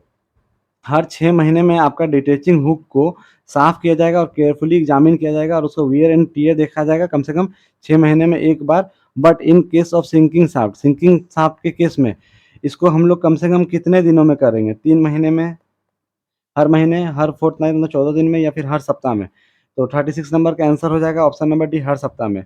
डिटैचिंग हुक को, ठीक है, मेन वाइंडिंग के केस को छोड़ के सिंकिंग शाफ्ट के केस में हर हर सप्ताह हम लोग क्या करेंगे, उसका चेक करेंगे कि उसमें कुछ वियर एंड टियर तो नहीं आया है, कुछ क्लीन करेंगे उसको, समझ गए? और मेन वाइंडिंग के केस में पूछा जाता तो हर 6 महीने में एक बार। डिटैचिंग हुक का बात कर रहा है, ठीक है, डिटैचिंग हुक का बात कर रहा है। मेन वाइंडिंग के केस में हर 6 महीने में एक बार और सिंकिंग शाफ्ट के केस में हर वीक में एक बार। 6 महीने और 7 डेज़, या फिर ए वीक, या फिर वीक, समझ गए? तो ये दोनों आप लोग याद रखिएगा कि मेन वाइंडिंग के केस में और सिंकिंग शाफ्ट के केस में कितना-कितना डाटा होता है। देखिए अब बोल रहा है if these weight of rope guide at pit bottom are not hanging freely. अगर बोल रहा है जो चीज़ वेट होता है, समझिए, चीज़ वेट आपका कब होता है? ये आपका ड्रम वाइंडिंग के केस में नहीं होता है। दूसरा जो होता है आपका फ्रिक्शन वाइंडिंग या कॉपी वाइंडिंग होता है, तो उस केस में क्या होता है कि एक तरफ आपका क्या होता है, केज होता है और दूसरी तरफ आपका एक चीज़ वेट लगाया जाता है। ठीक है, ये कुछ वेट होता है, चीज़ वेट, जो वेट आपका केज का वेट से कुछ ज़्यादा होता है, तो वही बोल रहा है चीज़ वेट। ठीक है, इस तरह से लगा हुआ रहता है, एक तरह का मैकेनिज़्म होता है, तो ये चीज़ वेट का बात कर रहा है। क्या बोल रहा है, जो चीज़ वेट है रोप गाइड का, वो अगर बॉटम पे हो, मतलब ये आपका बॉटम पे हो, ये जो बॉटम है आपका, इस जगह पे ये चीज़ वेट हो और नॉट हैंगिंग फ्रीली हैंग ना हो, ठीक है, यहाँ सटा हो, तो उस केस में क्या होगा, guide rope will become slack. Guide rope आपका स्लैक हो जाएगा, जो आपका रस्सा होगा, रोप होगा, वो स्लैक हो जाएगा। स्लैक का मतलब होता है आपका ढीला। ठीक है? स्लैक का मतलब होता है आपका ढीला, ढीला हो जाएगा, ठीक है? स्लैक हो जाएगा मतलब ढीला हो जाएगा, DHIL, ढीला, समझ गए? आपका रोप ढीला हो जाएगा। दूसरा बोल रहा है द केज में कोलाइड, जो केज होगा आपका वो क्या हो जाएगा, कोलाइड हो जाएगा। कोलाइड का मतलब होता है टकरा जाएगा। तीसरा बोल रहा है बोथ ए एंड बी, ये दोनों होगा जब चीज़ वेट बॉटम पे होगा या फिर नन ऑफ दिस होगा। तो आंसर होगा आपका option number C, both A and B. Simple सा समझिए, जब आपका चीज़ वेट बॉटम पे होगा तो ये दोनों घटना होगा। पहला वो ढीला हो जाएगा, दूसरा वो टकरा जाएगा केज, समझ गए? बढ़ते हैं अगले क्वेश्चन की तरफ। अगला क्वेश्चन आपसे पूछ रहा है 38 number, construction of guide rope shall be. जो कंस्ट्रक्शन होगा आपका गाइड रोप का, मतलब रस्सा जो होगा उसका कंस्ट्रक्शन कैसे होगा, होल 6/1 या हाफ कोयल, हाफ लॉक कोयल, या ए एन बी, या नन ऑफ दिस, ठीक है। 38 नंबर, तो 38 नंबर का ऑप्शन हो जाएगा option number C, A and B. Construction of guide rope shall be 6/1 half lock coil, समझ गए, दोनों होगा। कंस्ट्रक्शन रोप का कैसे होगा, 6/1 होगा और हाफ लॉक कॉइल होगा। अगला क्वेश्चन 39 नंबर आपसे पूछ रहा है, in drum winding system in mine shaft. Drum winding system जो होता है आपका माइन शाफ्ट में, over winding is prevented by, over winding आपका किससे प्रिवेंट किया जाता है? पहला हो गया लिली कंट्रोलर, लिली कंट्रोलर से, डिटैचिंग हुक की मदद से, कैपिलर ब्लेड की मदद से, सेफ्टी केज की मदद से, या बुल प्लेट की मदद से। तो ड्रम वाइंडिंग के केस में बोल रहा है जहाँ पर ड्रम की मदद से आपका वाइंडिंग होता है, मतलब कि नीचे जाता है और ऊपर आता है, ठीक है, ड्रम ड्रम में रस्सा लपेटा हुआ था, उस केस का बात कर रहा है। उस केस में आपका क्या बोल रहा है कि ओवर वाइंडिंग को हम लोग कैसे प्रिवेंट करते हैं, ठीक है। तो ओवर वाइंडिंग मतलब कि जो आपको बताया था केस, ओवर वाइंडिंग का मतलब हो गया कि जो केज है वो आपका एक लिमिट जो है ऊपर, यहाँ पे उस लिमिट से ऊपर आ जाता है, तो उस केस में हम लोग प्रोटेक्ट करते हैं कैसे? लिली कंट्रोलर लगा के, detaching hook, capillary blade, safety cage या बुल प्लेट। तो इसका आंसर हो जाएगा आपका option number A, Lilly controller लगा के, समझ गए? लिली कंट्रोलर लगा के। आपका अगला क्वेश्चन है 14 नंबर, पूछ रहा है रीकैपिंग ऑफ वाइंडिंग इन रोप। जो भी आपका रीकैपिंग होता है वाइंडिंग रोप का, उसको हम लोग कब करते हैं? मतलब उसको क्यों किया जाता है वो भी पूरा है। तो उससे इंक्रीज करने के लिए फ्लेक्सुरल स्ट्रेंथ ऑफ रोप, ठीक है। फ्लेक्सुरल स्ट्रेंथ ऑफ रोप मतलब कि जो रस्सा होता है उसका मजबूती को बढ़ाने के लिए हम लोग रिकेपिंग करते हैं। दूसरा होता है आपका इंक्रीज फ्लेक्सिबिलिटी ऑफ रोप। जो भी आपका रोप का फ्लेक्सिबिलिटी होता है, फ्लेक्सिबिलिटी का मतलब कि समझे कि एक तरह से रबड़ हो गया। रबड़ क्या होता है आपका? रबड़ फ्लेक्सिबल होता है, टनाता है। तो वही बोल रहा है कि रस्सा जो होता है उसका फ्लेक्सिबिलिटी को बढ़ाने के लिए। तीसरा आपका बोल रहा है प्रिवेंट करने के लिए एक्सेस रस्टिंग ऑफ रोप। जो एक्सेस रस्टिंग होता है रोप में, रस्सा में जो भी आपका रस्सा होता है उसमें क्या होता है? रस्टिंग होता है। रस्टिंग का मतलब हो गया कि जंग लगना, ठीक है। तो वो क्या बोल रहा है कि जंग लगने से बचाने के लिए और remove a portion of rope subjected to severe stress, ठीक है। तो लास्ट ऑप्शन बोल रहा है कि remove a portion of rope, रस्सा को कुछ पार्ट को निकालने के लिए, ठीक है। Remove a portion of rope, रस्सा को कुछ पार्ट को निकालने के लिए, जिसके कारण क्या हो रहा हो? सेवरस स्ट्रेस पड़ रहा हो, मतलब कि एक्स्ट्रा उसमें लोड पड़ रहा हो एक तरह से, समझ गए? तो रिकैपिंग हम लोग जनरली क्यों करते हैं? तो वही इसीलिए करते हैं। रिकैपिंग में हम लोग जनरली क्या बोले थे आपको? 2 मीटर का रस्सा काटते हैं। तो 2 मीटर का रस्सा किस लिए काटते हैं? क्योंकि उसमें सेवरल स्ट्रेस पड़ रहा होता है उस रस्सा पे, तो उसीलिए। तो इसका आंसर हो जाएगा आपका option number D, remove a portion of rope subject to severe stress, समझ गए? आप लोग हम बहुत ज़्यादा डीपली बता रहे हैं गाइस, इतना डीपली शायद ही आप लोग को यूट्यूब में कोई टीचर होगा जो समझाएगा भी और एमसीक्यू क्वेश्चन करवा भी रहा होगा अभी के टाइम में, ठीक है। क्योंकि जहाँ तक मुझे पता है कि जितने भी यूट्यूबर्स हैं अदर मेरे अलावा, वो सब आपके पेड बैच में आप लोग को पढ़ाते हैं, या फिर यूट्यूब में भी अगर करवाते हैं तो वैसा क्वेश्चन नहीं करवाते हैं, क्योंकि कंटेंट भी उन लोग का देख के आप लोग को समझ में आ जाता होगा कि किसका कंटेंट अच्छा है किसका नहीं। ये सब क्वेश्चन आप लोग का एक एक क्वेश्चन पिक किया गया हुआ है, हैंड पिक क्वेश्चन है सारा का सारा, जो मोस्ट इंपॉर्टेंट आप लोग का उस चैप्टर से उठाया गया है। तो एग्जाम में इससे क्वेश्चन आप लोग को बहुत चांसेस है कि आप लोग को इसी से क्वेश्चन देखने को मिलेगा, समझ गए? और अगर आप लोग को वीडियो पसंद आ रहा हो गाइस तो एक लाइक तो जरूर कर दीजिएगा, ठीक है। अब बढ़ते हैं हम लोग अगले क्वेश्चन की तरफ। अगला क्वेश्चन आप लोग को क्या बोल रहा है? Friction winding does not include, ठीक है। फ्रिक्शन वाइंडिंग में जो भी आपका फ्रिक्शन वाइंडिंग है उसमें इसमें क्या इंक्लूड नहीं होता है? तो फ्रिक्शन वाइंडिंग में आपका टेपर गाइड इंक्लूड नहीं होता है, लिमिट स्विचेस इंक्लूड नहीं होता है, डिटैचिंग हुक इंक्लूड नहीं होता है, या फिर ब्रेक इंक्लूड नहीं होता है। तो फ्रिक्शन वाइंडिंग में आपको बताए थे हम कि आपका डिटैचिंग हुक इंक्लूड नहीं होता है, ठीक है। डिटैचिंग हुक जो होता है आपका, वो आपका किस केस में इंक्लूड होता है? डिटैचिंग हुक आपका इंक्लूड होता है आपका ड्रम वाइंडिंग के केस में, ठीक है। फ्रिक्शन वाइंडिंग के केस में आपका डिटैचिंग हुक इंक्लूड नहीं होता है। डिटैचिंग हुक का समझ गए आप लोग? एक हुक होता है जिसको में निकाल देने से केस से रस्सा, मतलब केस से वो अलग हो जाता है पूरा मैकेनिज्म। तो वही बोल रहा है फ्रिक्शन वाइंडिंग के केस में आपका डिटैचिंग हुक नहीं लगा हुआ रहता है, याद रखिएगा। चलिए बढ़ते हैं अगले क्वेश्चन की तरफ। अगला क्वेश्चन आपसे पूछ रहा है non destructive testing shall be done at regular interval for. जो भी आपका नॉन डिस्ट्रक्टिव टेस्टिंग होगा वो आपका रेगुलर इंटरवल में होगा, ठीक है। वो किसके लिए होगा? ड्रम वाइंडिंग शाफ्ट के लिए होगा, ब्रेक टाई रोड के लिए होगा, या सस्पेंशन गियर के लिए होगा, या ऑल ऑफ दी अबव के लिए होगा। तो नॉन डिस्ट्रक्टिव टेस्टिंग का जहाँ बात आएगा, ठीक है। नॉन डिस्ट्रक्टिव टेस्टिंग मतलब कि ऐसा टेस्टिंग जिसमें हम लोग को कोई डिस्ट्रक्शन ना हो, मतलब कि कुछ भी तोड़ फोड़ ना हो, एक तरह से कह सकते हैं। तो नॉन डिस्ट्रक्टिव टेस्टिंग जो होगा वो हम लोग का रेगुलर इंटरवल में होगा, और वो किसके लिए होगा? ये ऑल ऑफ दी अबव के लिए होगा। कि जब भी हम लोग ड्रम, ठीक है, ड्रम, ये जो है हम लोग का ड्रम वाइंडिंग शाफ्ट है, तो इस केस में हम लोग ऐसे इसको इंस्पेक्ट करेंगे कि इसमें हम लोग कुछ भी डिस्ट्रक्शन ना हो, ठीक है। या फिर जो भी ब्रेक हो, ठीक है, ब्रेक हो गया, या फिर सस्पेंशन गियर हो गया, सस्पेंशन गियर जो लगा हुआ रहता है आपका केस है, उस सब के केस में हम लोग नॉन डिस्ट्रक्टिव टेस्टिंग करते हैं। तो आंसर हो जाएगा आपका option number D, all of the above.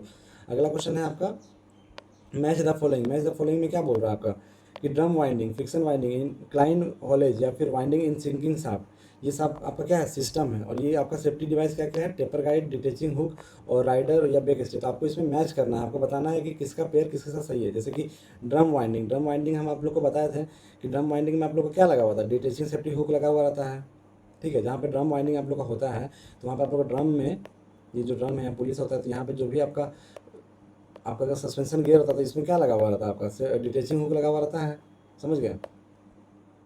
तो ड्रम वाइंडिंग केस में आप लोग क्या लगा था, डिटेचिंग हुक। दूसरा क्या बोल रहा है आपका फ्रिक्शन वाइंडिंग, फ्रिक्शन वाइंडिंग का केस में क्या लगा हुआ था, तो टेपर गाइड। देखिए आप लोग से हम यहाँ पे क्वेश्चन भी पूछे थे कि friction wind does not include, friction wind में क्या चीज़ आपका इंक्लूड नहीं होता है, ठीक है, तो नहीं इंक्लूड होता है। तो आपके इसमें डिटेचिंग आप लोगों ने आंसर किया था कि नहीं इंक्लूड होता है। इंक्लूड क्या होता है, taper guide, limit switch, brake, ये सारा चीज़ इंक्लूड होता है। तो वही इसमें बोल रहा है कि फ्रिक्शन वाइंडिंग में क्या इंक्लूड होता है, तो टेपर गाइड इंक्लूड होता है, समझ गए। अब अगला है आपका क्या, इंक्लाइन होलेज। आपका इंक्लाइन होलेज का बात कर रहा है, जो ये होलेज होता है माइंस जाने का रास्ता, इंक्लाइन होलेज। तो इस केस में आपको क्या लगा हुआ रहता है, बैक स्केच लगा हुआ रहता है, बैक कैच, जिससे गाड़ी पीछे ना आए, ठीक है। आपका वाइंडिंग इन सिंकिंग शाफ्ट, सिंकिंग शाफ्ट के मतलब क्या लगा होता है, राइडर लगा होता है। तो देखिए ऑप्शन क्या होगा, 1 का 4, 1 का 4 तो नहीं है, 1 का तो आपका क्या है, 1 का 2 है। तो 1 का 2 किस में है, सॉरी P का 2 किस में है, P का 2 किस में है, तो P का 2 इसमें है और इसमें है, तो ये दोनों ऑप्शन एलिमिनेट हो गया। दूसरा आपका क्या है, फ्रिक्शन वाइंडिंग, ठीक है, फ्रिक्शन वाइंडिंग का 1 हो गया, तो Q का 1 दोनों में है। तीसरा हो गया आपका R का इंक्लाइन हॉलेज, इंक्लाइन हॉलेज हो गया बैक स्टेज, 3 का 4 ये हो गया, तो ये भी एलिमिनेट हो गया। तो ये तीनों एलिमिनेट हो गया, आपका ऑप्शन नंबर डी हो गया इसका आंसर। बढ़ते हैं अगले क्वेश्चन की तरफ। अगला क्वेश्चन क्या पूछ रहा है आपका 44 number, keps, keps are used in, keps का हम लोग प्रयोग कहाँ करते हैं, जो भी आपका केप्स लगा होता है उसका यूज़ कहाँ करते हैं, तो फ्रिक्शन वाइंडिंग में, डायरेक्ट होलेज में, एंडलेस होलेज में, ड्रम वाइंडिंग में, या फिर chair car system of winding में, ठीक है, chair car system of main riding में। तो 44 नंबर का आंसर हो जाएगा ड्रम वाइंडिंग। ड्रम वाइंडिंग जहाँ होता है, ठीक है, जहाँ पे ड्रम का मदद से आपका रस्सा टनाता है और बाहर आता है, तो उस केस में हम लोग क्या लगाते हैं, किप्स लगाते हैं, ठीक है, किप्स लगाते हैं हम लोग ड्रम वाइंडिंग के केस में, याद रखिएगा कहाँ लगाते हैं, ड्रम वाइंडिंग के केस में, ये सब नहीं होगा, ठीक है। देखिए अब आते हैं, ये अच्छा क्वेश्चन है, factor of safety of winding रोप। जो भी आपका वाइंडिंग रोप होता है उसका फैक्टर ऑफ सेफ्टी कितना से कम नहीं होना चाहिए। फैक्टर ऑफ सेफ्टी को हम लोग क्या बोलते हैं, फैक्टर ऑफ सेफ्टी, ठीक है, फैक्टर ऑफ सेफ्टी को हम लोग क्या बोलते हैं, FOS, ठीक है, FOS, FOS, FOS, FOS पूछ रहा है कि वाइंडिंग रोप का कितना से कम नहीं होना चाहिए, नॉट लेस देन कितना, 5, 6, 7.5, 10 या फिर 15, ठीक है। तो इसमें पूछ रहा है कि आपका फैक्टर ऑफ सेफ्टी वाइंडिंग रोप में कितना से कम नहीं होना चाहिए, तो इसका आंसर हो जाएगा आप लोग का 10। 10 से कम नहीं होना चाहिए आपका फैक्टर ऑफ सेफ्टी, ठीक है, फैक्टर ऑफ सेफ्टी वाइंडिंग रोप का 10 से कम नहीं होना चाहिए कोई भी केस में, समझ गए। याद रखिएगा, इंपॉर्टेंट क्वेश्चन है, एग्जाम में बन सकता है, आ भी सकता है क्वेश्चन। अगला क्वेश्चन आप लोगों से पूछा गया 46 नंबर, 46 नंबर क्या बोल रहा है, information of over winding. Over winding का इन्फॉर्मेशन हम लोग किसको भेजते हैं, RIM को भेजते हैं। इसमें एक चीज़ और ध्यान रखने वाला गाइस कि वाइंडिंग का केस में, ठीक है, वाइंडिंग के केस में जो भी चीज़ है आपका, मैक्सिमम चीज़ में आपका RIM का नाम यूज़ हुआ है, मतलब रीजनल इंस्पेक्टर का नाम यूज़ हुआ है। ऐसा नहीं बोलेंगे कि CIM यूज़ नहीं हुआ है, लेकिन बहुत कम यूज़ हुआ है। तो आपको याद रखना है कि ओवर बाइंडिंग के केस में जो भी आपको नोटिस भेजा जाता है, इन्फॉर्मेशन भेजा जाता है, वो किसको भेजा जाता है, RIM को भेजा जाता है। तो इसमें क्या क्या ऑप्शन आपका दिया हुआ है कि कब कब भेजा जाएगा RIM को नोटिस। ओवर बाइंडिंग केस में जब person were being raise on lower, जो पर्सन होंगे मतलब इंसान होंगे वो वाइंडिंग में नीचे जा रहे हों और ऊपर आ रहे हों। दूसरा बोल रहा है मटेरियल, कोई मटेरियल हो, जैसे कुल्हाड़ी हो गया या कुछ भी मटेरियल हो, एक्सप्लोजिव हो, वो आपका नीचे जा रहा हो ऊपर आ रहा हो। तीसरा हो गया आपका पर्सन और मटेरियल, जब दोनों नीचे जा रहा हो ऊपर आ रहा हो। और लास्ट में हो गया कि जब केस खाली हो, केस खाली हो और आपका ओवर बाइंडिंग हो गया, तो उस केस में नोटिस भेजेंगे, या फिर ऑल ऑफ दी अबव, ये सारा केस में हम लोग आपका इन्फॉर्मेशन भेजेंगे। तो इसका आंसर हो जाएगा आप लोग का option number C guys. Person और मटेरियल जब हम लोग नीचे ले जा रहे हैं और ऊपर ला रहे हो, जैसे पर्सन हो गया या कोई मटेरियल हो गया, उसको हम लोग माइंस में नीचे ले जा रहे हैं और ऊपर ला रहे हो, तो उस केस में क्या बोलेंगे, हम लोग नोटिस भेजेंगे RIM को, ठीक है। अगला आपका क्वेश्चन पूछ रहा है, a person appointed to superintendent the raising and lowering of men tools and material and transmit signal at shaft inset is known as. A person, ऐसा पर्सन, मतलब जो पर्सन को अपॉइंट किया गया है किस लिए, सुपरिटेंडेंट के लिए, मतलब कि रेजिंग और लोअरिंग ऑफ मेन को, मतलब कि इंसानों को नीचे ले जाने के लिए और ऊपर लाने के लिए, या फिर टूल्स हो या मटेरियल को, ठीक है। तो ये सबको ट्रांसमिट सिग्नल करने के लिए शार्प इंसेट में, तो उसको हम लोग क्या बोलेंगे, उस पर्सन को हम लोग क्या बोलेंगे, ऑन सेटर बोलेंगे, बैंक्समैन बोलेंगे, अटेंडेंट बोलेंगे, या इंसेक्टर बोलेंगे। तो इसमें एक इंपॉर्टेंट टर्म यूज़ हुआ है कि सांप के इंसेक्ट में रहेगा वो पर्सन, ठीक है, सांप के इंसेक्ट में रहेगा। तो इसका आंसर आप लोग मुझे कमेंट में बताइएगा, ठीक है, इसका आंसर मुझे कमेंट में जानना है। सब कोई अपनी जिम्मेदारी निभाएगा।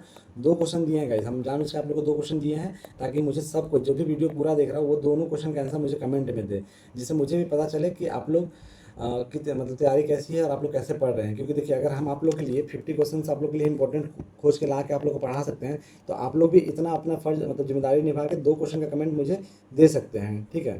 तो सबको ये मुझे इसका एक पॉजिटिव फीडबैक देगा और 2 कमेंट मतलब कमेंट जरूर देगा कि इसका आंसर क्या होगा सर, क्योंकि ये बहुत आसान क्वेश्चन है और सबको पता होना चाहिए।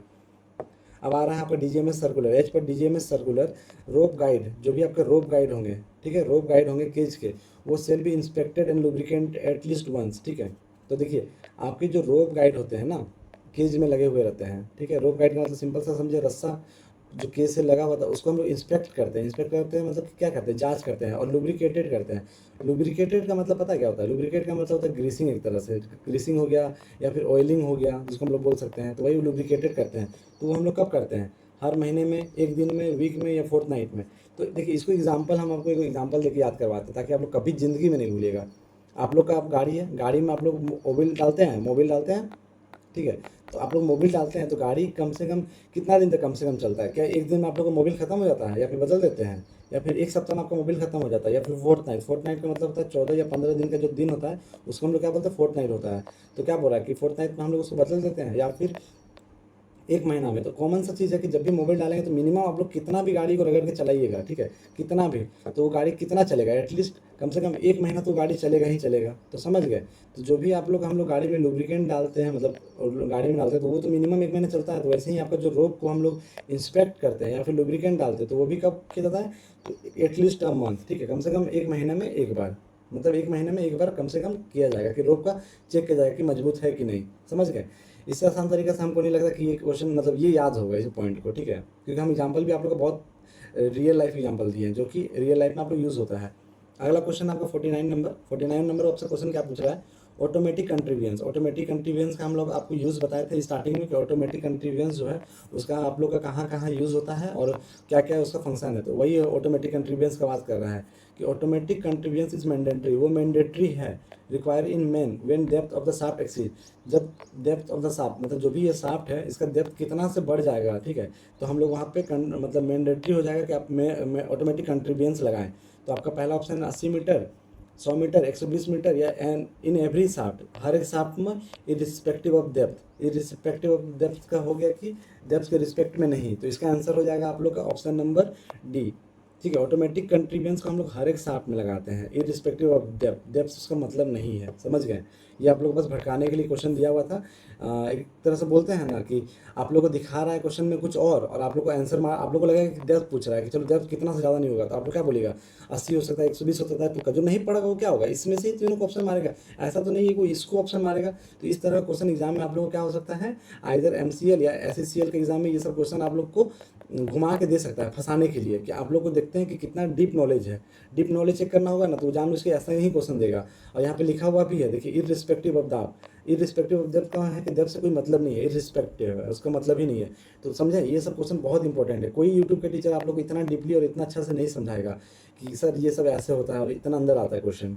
हम आप लोग को इसलिए बता रहे हैं ना कि ये सब क्वेश्चन मतलब एक तरह से बहुत अच्छा से जो पढ़ा होगा, ठीक है, और बहुत अच्छा से तैयारी करना चाह रहा होगा, उन लोग के लिए हेल्पफुल होगा। जो ऊपर ऊपर से पढ़ना चाह रहे हैं उन लोग के लिए क्या है? उन लोग तो आएंगे, देखेंगे और चले जाएंगे, समझ गए?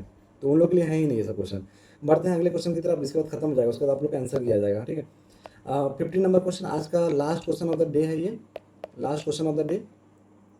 क्या बोल रहा है? What shall be the maximum speed. बोल रहा है आपका मैक्सिमम स्पीड क्या होगा सिंकिंग शाफ्ट का, ठीक है। मैक्सिमम स्पीड का बात कर रहा है, मैक्सिमम स्पीड। मिनिमम स्पीड तो आप लोग को पता ही है कि मिनिमम स्पीड कितना होता है, तो 1.2 मीटर होता है। जब बकेट को हम लोग पता है कि 2 राउंड, जब 2 राउंड बचा हो तो 1.2 मीटर तक का एक स्पीड अभी तक का डाटा के अकॉर्डिंग, मतलब कि 1.2 मीटर तक हम लोग को पता है कि हम लोग रन किए हैं या रन करना है, ठीक है। तो एक तरह से हम लोग उसी को मान सकते हैं मिनिमम स्पीड। लेकिन अगर मैक्सिमम स्पीड का बात करें सिंकिंग शाफ्ट का केस में, ठीक है, किसका बात कर रहा है? सिंकिंग शाफ्ट का केस में। तो ये भी याद रखिएगा कि किस केस के लिए बात कर रहा है, सिंकिंग शाफ्ट का केस वो पूछ रहा है या फिर आपका ड्रम वाइंडिंग का केस पूछ रहा है, ठीक है, ड्रम वाइंडिंग का केस पूछ रहा है। तो वो याद रखिएगा कि मैक्सिमम स्पीड क्या होगा सिंकिंग शाफ्ट का बकेट में, अगर शाफ्ट का डेप्थ, ठीक है, शाफ्ट का डेप्थ 280 मीटर है तो, ठीक है, जो शाफ्ट है आपका, ये जैसे शाफ्ट हो गया आपका माइंस का, इसका गहराई, ये जो गहराई है ये अगर 280 मीटर से ज़्यादा हो गया तो फिर आपका पूछ रहा है कि मैक्सिमम स्पीड कितना होना चाहिए, तो 1.5 मीटर पर सेकंड। तो ये तो आपका देख के ही मालूम चल रहा है कि मिनिमम स्पीड मतलब नॉर्मल स्पीड है, तो 1.5 मीटर तो नहीं होगा। दूसरा है 2 मीटर, 2.5 या 4 मीटर। तो 4 मीटर स्पीड आप लोग को लगेगा कि हो सकता है, लेकिन ये भी नहीं होगा। 2 मीटर भी आप लोग लगेगा, हो सकता है, लेकिन आंसर क्या हो जाएगा आप लोग का? आंसर आंसर हो जाएगा आप लोग का ऑप्शन नंबर सी, ठीक है, 2.5 मीटर पर सेकेंड। तो 2.5 मीटर पर सेकेंड हो जाएगा आप लोग का मैक्सिमम स्पीड, ठीक है। और इसके साथ आप लोग रुकिए, अभी जाइएगा नहीं, आप लोग को और एक दो चीज़ हमको बताना है, ठीक है। चले आते हैं पहला में, ठीक है, यहाँ पर बताते हैं आप लोग को।